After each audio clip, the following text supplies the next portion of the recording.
Olá a todos, iniciamos hoje nosso curso à distância de Direito do Trabalho, cumprindo assim, conforme previsto na regulamentação da universidade, parte da nossa carga horária via ensino à distância. Estamos diante de um desafio e de uma possibilidade.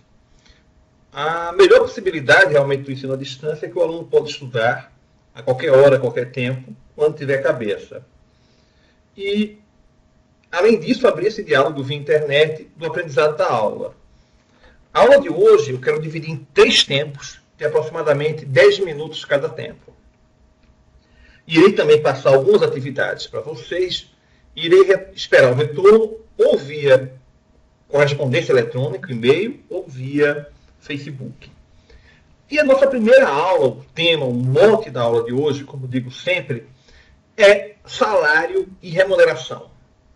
Aí eu quero relembrar a vocês que logo lá no início das nossas aulas de Direito do Trabalho, eu pontificava que eram 3 os centros de gravidade do Direito do Trabalho. A jornada, a remuneração e o descanso.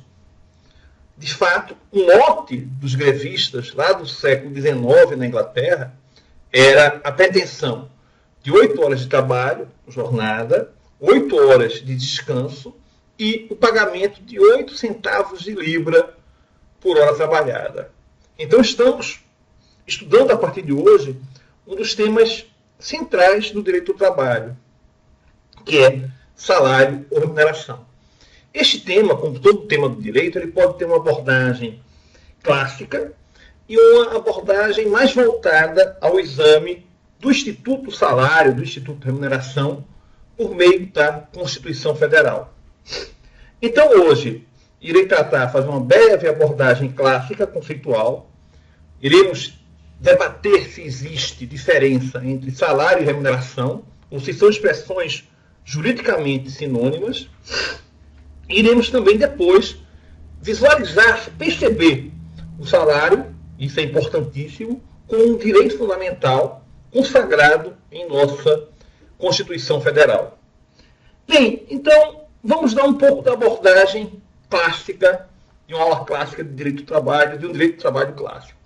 A primeira pergunta que eu faço a vocês, e quem quiser fazer uma pequena resenha, um pequeno trabalho sobre o tema, é importante, é saber se existe diferença conceitual entre as expressões remuneração e salário.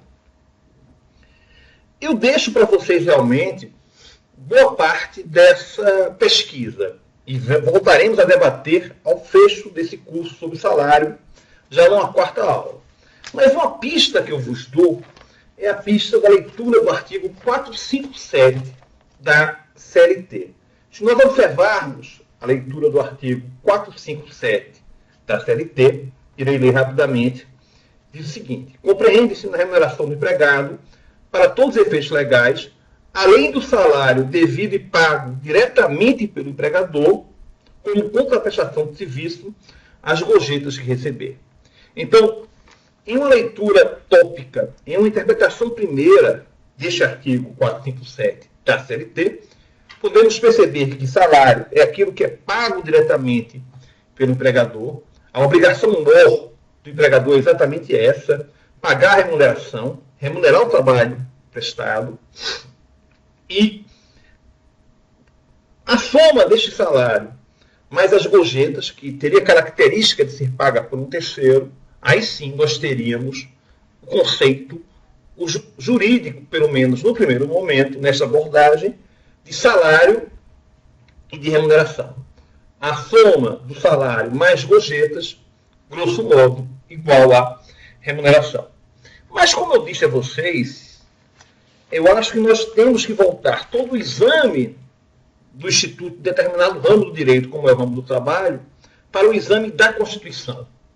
Então, já entrando um pouco nesse exame, eu quero destacar 2 pontos.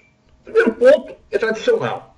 A principal obrigação do empregado é trabalhar e a principal obrigação do empregador, em um contrato de trabalho, é remunerar, é pagar o salário ao seu empregado. Feito isso, já na leitura de direito constitucional, nós devemos observar que esse pagamento, essa contraprestação que o empregador dá pelo serviço prestado, é o ponto mais importante realmente do direito do trabalho. Por quê?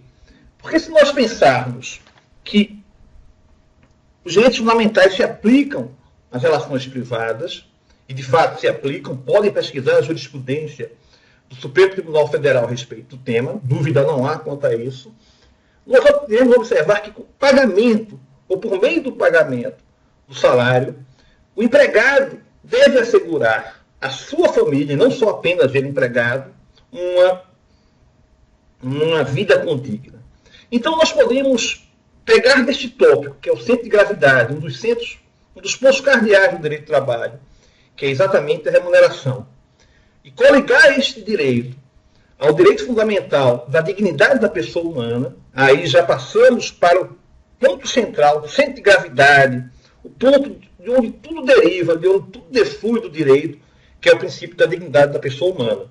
Se nós bem observarmos, atualmente, a Corte Constitucional Alemã, por exemplo, e várias outras cortes constitucionais, dizem que o princípio mor, do qual tudo se deriva, a legislação, a interpretação que o juiz dá, os contratos, tudo deriva do princípio da dignidade da pessoa humana. Ou seja, tudo deve concretizar este princípio da dignidade da pessoa humana.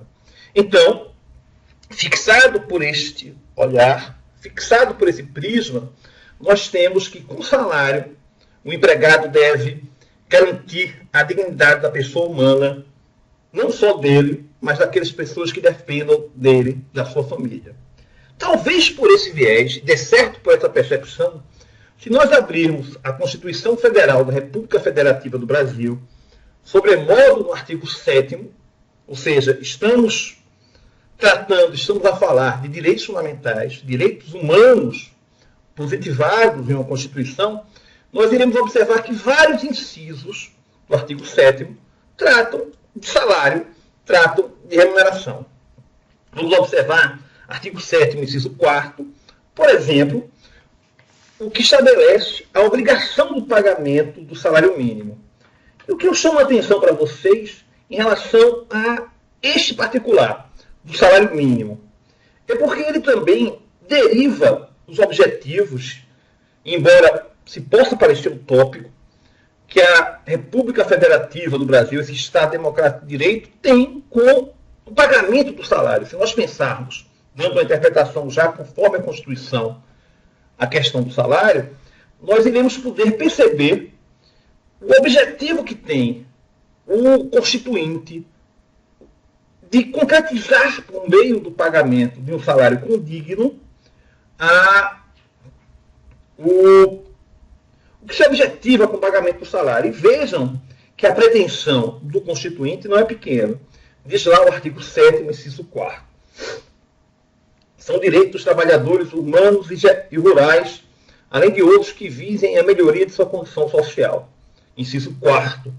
Salário mínimo fixado nacionalmente unificado, e vejam bem, capaz de atender às necessidades vitais básicas e da sua família, com moradia, alimentação, educação, saúde, lazer, vestuário, higiene, transporte e previdência social. Então, se nós pensarmos, e o direito constitucional é esse meio termo, esse caminho entre realidade e pretensão normativa, nós vamos observar que a pretensão normativa, aquilo que nós devemos realmente tentar concretizar por meio do artigo 7º, é que todo salário, a partir do mínimo, possa concretizar todos esses direitos. Saúde, moradia, alimentação, lazer, higiene, transporte e previdência social. É esta, digamos assim, a utopia constitucional que nós teríamos a obrigação de concretizar por meio da leitura deste artigo 7º da CLT, que assim estabelece. Bem, além deste artigo 7º, inciso 4º, eu quero destacar para vocês, mas já ficará para o próximo tópico, os incisos 7º, inciso 6º e inciso 8º, que fala da inredutibilidade do salário, da garantia do salário nunca inferior ao mínimo e de piso salarial proporcional à extensão do trabalho. Mas ficaremos para a próxima aula. Nesta aula, então, estabelecida a diferenciação entre salário e remuneração e esta percepção dos direitos da questão salarial, conectar aos direitos fundamentais, conectar ao princípio da dignidade da pessoa humana e ao artigo 7º da Constituição. Muito obrigado.